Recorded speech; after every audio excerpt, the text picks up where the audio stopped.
believe in me, Thomas, because you have seen me, says the Lord.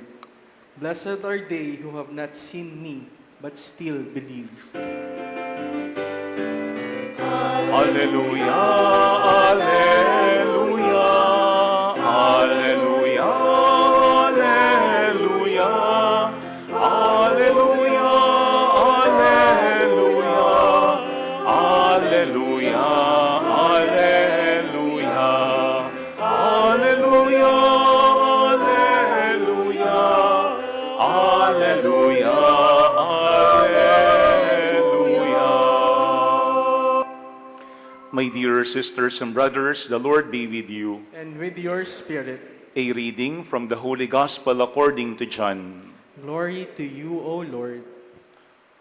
On the evening of that first day of the week, when the doors were locked where the disciples were for fear of the Jews, Jesus came and stood in their midst and said to them, "Peace be with you."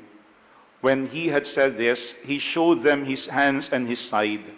The disciples rejoiced when they saw the Lord. Jesus said to them again, "Peace be with you. As the Father has sent me, so I send you." And when he had said this, he breathed on them and said to them, "Receive the Holy Spirit. Whose sins you forgive are forgiven them, and whose sins you retain are retained." Thomas, called Didymus, one of the 12, was not with them when Jesus came. So the other disciples said to him, "We have seen the Lord." But he said to them, "Unless I see the mark of the nails in his hands, and put my finger into the nail marks, and put my hand into his side, I will not believe." Now, a week later, his disciples were again inside, and Thomas was with them. Jesus came, although the doors were locked, and stood in their midst and said, "Peace be with you." Then he said to Thomas, "Put your finger here and see my hands, and bring your hand and put it into my side, and do not be unbelieving, but believe." Thomas answered and said to him, "My Lord and my God." Jesus said to him, "Have you come to believe because you have seen me? Blessed are those who have not seen and have believed." Now Jesus did many other signs in the presence of his disciples that are not written in this book, but these are written that you may come to believe that Jesus is the Christ, the Son of God, and that through this belief you may have life in his name. My dear friends, the Gospel of the Lord. Praise to you, Lord Jesus Christ. Please be seated for a while. Again, my dear sisters and brothers, good afternoon. Good afternoon, Father. I think when we are afraid or ashamed, many of us would hide or distance ourselves from others. Kapag tayo ay nahihiya o natatakot, lumalayo tayo at nagtatago tayo. And that is what we have seen today in our gospel, that the disciples of Jesus were hiding because they were afraid of the Jews. Kasi kung ano yung ginawa kay Jesus na kanilang Panginoon, pwedeng gawin sa kanyang mga alagad. That is why they were afraid. But at the same time, they were ashamed of what they have done to Jesus. Because remember, during the Last Supper, they promised to Jesus that they will never abandon him. And yet, when Jesus was suffering and dying on the cross, all of them left Jesus, except Mary and the beloved disciple. Kaya nga lahat sila nagtatago, kasi nahihiya at natatakot. But look at what happened in our gospel. Jesus came and stood in their midst. Dumating si Jesus at tumayo sa gitna ng kanyang mga alagad. Imagine what the disciples felt during that time, that the one they had abandoned is alive in front of them. And also imagine what Jesus was thinking, that these disciples who promised to stay with him is also in front of him. Kaya nga when we look at our gospel, pay attention on what Jesus did. when He came and stood in the midst of the disciples. Tatlong bagay yung ginawa ni Jesus. Number one, Jesus greeted them and said to them, "Peace be with you." Yun ang unang ginawa ni Jesus, nagsalita at binati ang kanyang mga alagad, sumainyo ang kapayapaan. Pwede namang si Jesus ay hindi na magpakita sa mga alagad. Total, hindi nagpakita ang mga alagad nung si Jesus ay nakapako sa krus. And at the same time, He could also be simply standing there and not saying anything para yung mga alagad makonsensya at mabagabag sa kanilang ginawa kay Jesus. Kasi sometimes, pwede din naman tayo, we are in front of our family members or with people whom we love or those who may have hurt us and say nothing. But they could feel our anger. They could feel also our hatred. Maaaring wala man tayong sinasabi, pero yung ating katahimikan, maraming nararamdaman yung ating pamilya o yung ating kapwa. Pero in our gospel, Jesus said something that the disciples need. Ano yun? Peace. It's not for Jesus, but it's for the disciples. Kasi yung mga alagad na ito na nang iwan kay Jesus, kailangan nilang maramdaman na si Jesus ay hindi galit sa kanila. Na si Jesus, nung siya'y nagpakita sa kanyang mga alagad, ang kanyang hatid ay hindi paghihiganti, kung hindi kapayapaan. Maybe we also have to ask ourselves, what does our presence say to other people? Kapag tayo ba ay kasama ng ating pamilya, ng ating katrabaho, ng ating mga kaibigan, ano ba yung kanilang nararamdaman? Baka minsan sila'y takot, sila'y umaalis, sila'y nagtatago. Why? Kasi very intimidating yung ating presence. Baka rin may mga pakakataon yung ating presence would make other people feel guilty because of what they have done to us. Pero si Jesus in our gospel, He said something that the disciples themselves need. And what is that? Peace. Ito yung unang ating tignan. What do we need from Jesus? What do we need to hear also from Jesus? Kasi kapag tayo ay alagad ni Jesus, dumarating si Jesus, hindi para mabagabag yung ating kalooban, anuman yung ating ginawa laban sa Kanya. Kung hindi bilang Kanyang mga alagad, Jesus wants us to experience peace in His presence, kapayapaan. First, Jesus said, "Peace be with you." Sana tayo din, our presence will bring peace to others. Second, in our gospel, Jesus showed them His hands and His side. Yun ang Kanyang pangalawang ginawa.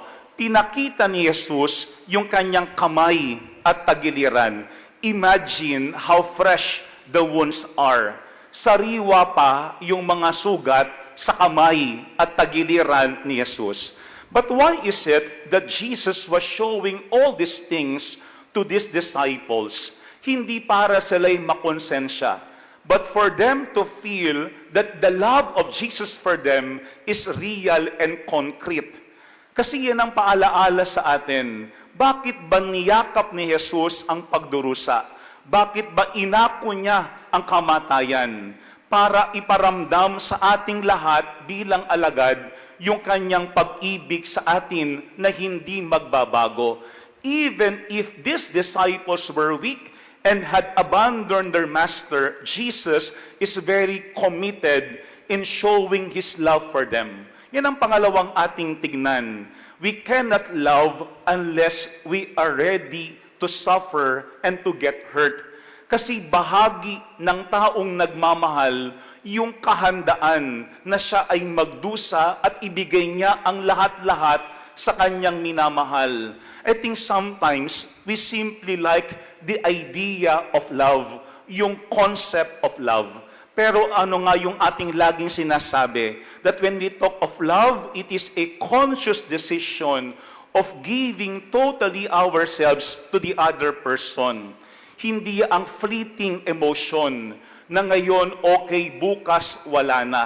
Ngayon, in love, later on, we easily fall out of love. Si Jesus sa ating ebanghelyo, pinakita niya yung kanyang mga sugat para tumamo sa isipan ng mga alagad that His love for us is real and concrete. Yan ang pangalawang ating tignan. Yung bang ating pag-ibig din sa ating pamilya, sa ating kapwa, is that simply a concept or an idea or simply an emotion? Yung bang ating love is like that of Jesus, very concrete, very real, and at the same time sacrificial. Ano ba yung ating karanasan nang dahil sa pag-ibig, tayo mismo ay nasaktan? Kapag tayo ay hindi nasaktan, ibig sabihin, hindi pa totoo yung pag-ibig na yun. Kasi ang pwede lamang makapanakit sa atin ay yung mga taong ating talagang minamahal. Yan ang pangalawang point ng ating gospel. Jesus did not only greet them with the sign of peace, but Jesus also showed them His hands and His side so that His love would become real and concrete to His own disciples. Pero pangatlo po at panghuli, when we look at our gospel, Jesus also breathed on them. Think ko very symbolical po yung pangatlong ginawa ni Jesus. He breathed on them. Hiningahan ni Jesus yung kanyang mga alagad. After telling them, I send you. When He had said this, He breathed on them. Ito yung simbolo ng life. Ang sabi nga natin, yung hininga ay buhay. Kapag yung tao patay, sinasabi natin wala nang hininga. Pero yung symbol that Jesus is breathing on the disciples is very important before sending them. Because Jesus told them, receive the Holy Spirit. Because the Holy Spirit is our life as a church. Yan mismo yung ating buhay bilang simbahan. At yan din ang buhay natin bilang alagad. Ano ba talaga yung papel ng Espiritu Santo? The Holy Spirit will help us recognize our own sinfulness. Yung maunawaan natin, yung mabatid natin na meron tayong maling nagawa sa Diyos at sa ating kapwa. That is the work of the Holy Spirit. But at the same time, the Holy Spirit will also open our hearts to receive forgiveness coming from God. Kasi baka hindi nagsisink in sa atin na meron tayong maling ginawa, kaya tayo hindi nagbabago. Pero pwede din naman naramdam natin na meron tayong kapalpakang nagawa, pero ang tanong, kaya ba nating tanggapin yung pagpapatawad mismo ng Panginoon sa atin? That's why it's very important that before they were being sent by Jesus, Jesus breathed on them. Kailangan muna tayong hingahan ni Jesus para yung lahat ng ating ibabahagi sa ating kapwa would come from the Holy Spirit. Kasi hindi pwedeng tumanggap tayo ng kapayapaan, pero yung ating hinihinga sa iba ay galit. Hindi pwedeng tumanggap tayo ng pag-ibig, pero yung ating hinihinga sa ating kapwa ay sama ng loob. Hindi pwedeng tumanggap tayo ng awa at kapatawaran mula kay Jesus, pero tayo sa ating kapwa ay mapaghigante sa mga taong gumawa ng masama sa atin. That's why in our gospel, Jesus said, whose sins you forgive are forgiven them, and whose sins you retain are retained. Dapat naintindihan po natin bilang mga alagad na lahat tayo nagkakasala sa Diyos. Pero lahat din tayo pinapatawad dahil sa awa mismo ng Panginoon. Kaya walang alagad ang hindi tumanggap ng awa. Pero ang lahat ng alagad na tumatanggap ng awa, inaasahan din na maging maawain sa kanyang kapwa. Alam po niyo, maganda yung last part ng ating gospel. When Jesus appeared again to His disciples and Thomas was already with them. Ang sabi ng ating gospel is that Jesus said to Thomas, put your finger here and see my hands, and bring your hand and put it into my side, and do not be unbelieving, but believe. Si Jesus mismo ang nag-anyaya kay Tomas na hawakan, damahin ang kanyang mga sugat. Kasi yung sugat ni Jesus ay tanda ng kanyang awa sa kanyang mga alagad. Ngayon pong Feast of the Divine Mercy, ang sabi sa diary po ni Saint Faustina, ang sabi sa kanya ni Jesus, may people come to my love and recognize my love and mercy for them, especially for sinners. Look and enter. Maganda po yung last part. Look and enter. Huwag lang nating tignan ang awa ng Diyos. Pasukin natin yung awa ng Panginoon para tayo mismo ay mababad sa kanyang awa. Kasi kapag babad tayo sa awa ng Diyos, tayo din magiging maawain sa ating kapwa. Madalas, kapag merong nakagawa ng hindi maganda sa atin, ano ang sinasabi natin? Tapos na tayo. Tapos na tayo. Mga kapatid, maraming hindi magandang ginawa ang alagad kay Jesus. Pero hindi sinabi ni Jesus, tapos na tayo. Kasi si Jesus bumalik, hindi para tapusin ang relasyon, kung hindi para tapusin ang takot at ang kaba ng kanyang mga alagad. Sana tayo din, kapag merong nakagawa ng hindi tama sa atin, huwag lang nating basta-basta tapusin ang relasyon. Ang tapusin natin ay yung takot. Ang tapusin natin ay yung mga kaba. Kung talagang mahalaga sa atin yung ating relasyon sa ating kapwa. Si Jesus, mas pinahalagahan niya yung relasyon niya sa kanyang mga alagad kaysa ang hindi magandang ginawa ng kanyang mga alagad sa kanya. Ang tawag doon, awa. Amen. Mga kapatid, si Jesus binalikan yung kanyang mga alagad, hindi para gantihan, kung hindi para patawarin at pagkalooban ng kapayapaan. Kasi yun ang bunga ng kanyang pagkabuhay, awa at kapatawaran. Mga kapatid, wala tayong kapayapaan, wala tayong buhay kapag tayo ay walang awa at hindi tayo handang magpatawad sa ating kapwa. Like Jesus, let us go back to these people, not to take revenge on them, but to forgive them and to show them the mercy of God. Kapag wala yung awa, wala tayong buhay, wala tayong kapayapaan. The Lord be with you. And with your spirit. And may Almighty God bless you and your families, the Father, the Son, and the Holy Spirit. Amen. The Mass is ended. We now go in peace and remain faithful to God. Alleluia, alleluia. Thanks be to God. Alleluia, alleluia.